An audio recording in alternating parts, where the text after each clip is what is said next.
Eropa kena batunya dan kini pusing sendiri karena berani boikot sawit Indonesia.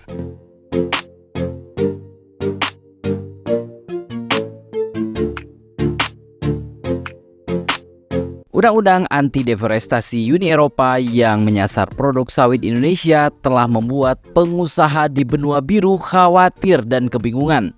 Beberapa mengatakan mereka bahkan dapat tersingkir dari pasar. Uni Eropa pada Desember lalu menyetujui undang-undang baru itu untuk mencegah perusahaan menjual kopi, daging sapi, kedelai, karet, minyak sawit, dan komoditas lain yang terkait dengan deforestasi. Perusahaan harus membuktikan bahwa rantai pasokan mereka tidak berkontribusi pada perusakan hutan atau didenda hingga 4% dari omset mereka di negara anggota Uni Eropa. Hal ini pun mulai dikeluhkan pengusaha consumer goods dari Uni Eropa itu sendiri. Union Investment Jerman, salah satu investor teratas di Unilever dan Reckitt, tahun lalu menulis kepada 56 perusahaan consumer goods untuk mencari tahu lebih banyak tentang deforestasi dalam rantai pasokan mereka. Denda dapat menjadi risiko bagi kinerja perusahaan-perusahaan ini di pasar saham. Begitu kata Hendrik Ponze, kepala ESG di Union Investment yang memiliki saham di Nestle, PepsiCo, Danone, Beyond Meat, dan L'Oreal kepada Reuters pada hari Selasa 13 Juni 2023. Dokumen internal Union Investment yang dilihat Reuters menunjukkan bahwa perusahaan hanya menerima 14 perusahaan yang mengatakan bahwa mereka memiliki operasional tanpa deforestasi. Sebagai investor besar, ini sangat tidak biasa. Biasanya kami menerima jawaban dari perusahaan manapun yang kami kirimi surat. Mungkin alasan untuk tidak menjawab adalah karena mereka tidak punya sesuatu untuk dikatakan. Kekhawatiran serupa juga disampaikan oleh investor consumer goods seperti Schroders, Janus Henderson, NBEM, Union Investment, KLP, Aviva, Fidelity International, dan 91.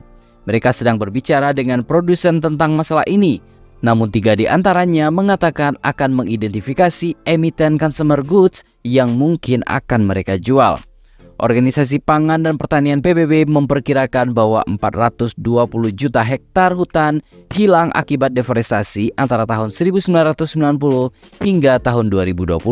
Konsumsi Eropa telah mewakili sekitar 10% dari deforestasi global, begitu menurut Parlemen Eropa. Dan minyak kelapa sawit dan kedelai menyumbang lebih dari 2/3-nya.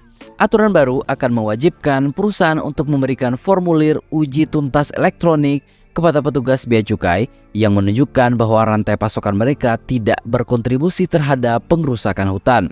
Pembuat barang konsumsi mengandalkan teknologi seperti satelit dan kecerdasan buatan untuk membantu mereka memberantas deforestasi dari rantai pasokan mereka. Namun, upaya ini mungkin saja tidak cukup untuk mematuhi aturan itu. Begitu kata anggota Parlemen Uni Eropa, Christopher Hansen.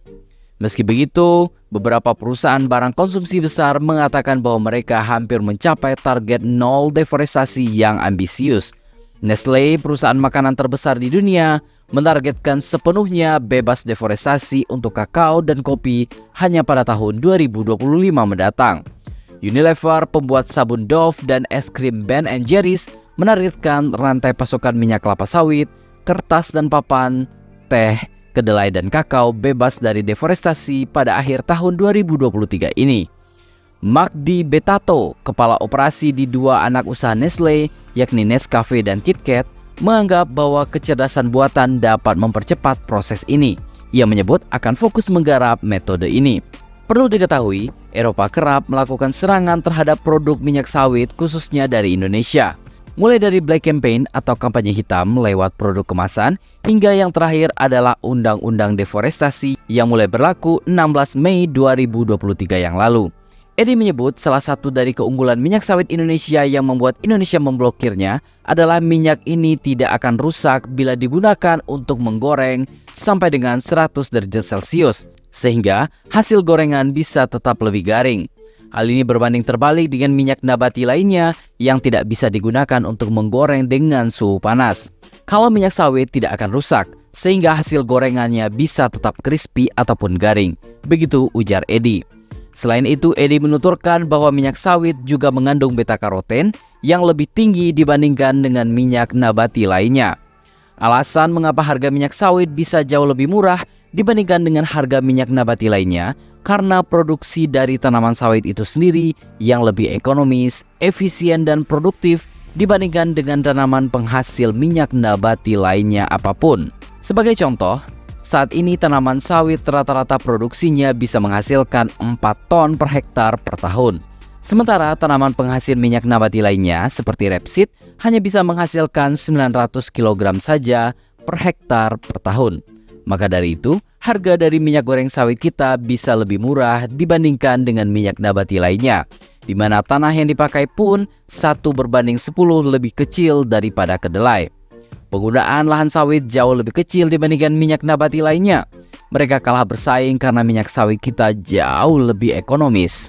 Sementara itu, Kepala Divisi Perusahaan Badan Pengelola Dana Perkebunan Kelapa Sawit atau BPD-PKS, Ahmad Maulizal Sutawijaya menambahkan, saat ini produktivitas dari minyak kelapa sawit sebagai minyak nabati masih belum bisa tergantikan oleh minyak nabati dari jenis tanaman lainnya, seperti minyak bunga matahari, minyak kedelai, hingga minyak jagung. Saat ini, produktivitas sawit sebagai minyak nabati belum bisa digantikan oleh minyak nabati dari jenis tanaman lain, termasuk rapeseed, soybean, bunga matahari, dan lainnya yang merupakan produk unggulan dari petani Eropa. Begitu ujarnya kepada CNBC Indonesia. Hal ini jugalah yang mendasari Uni Eropa kebakaran jenggot hingga menerbitkan undang-undang deforestasi untuk menjaga pasar produknya, utamanya produk minyak nabati milik mereka sendiri. Untuk itu, Ahmad berharap Indonesia dapat lebih giat dan intens dalam melakukan promosi, sosialisasi, dan advokasi sawit di dalam maupun di luar negeri. Untuk menjaga produknya, Eropa melakukan langkah-langkah yang terlihat menyerang kelapa sawit Indonesia. Padahal ini intinya adalah persaingan dagang semata yang mereka sendiri tidak mampu bersaing dengan produk sawit kita.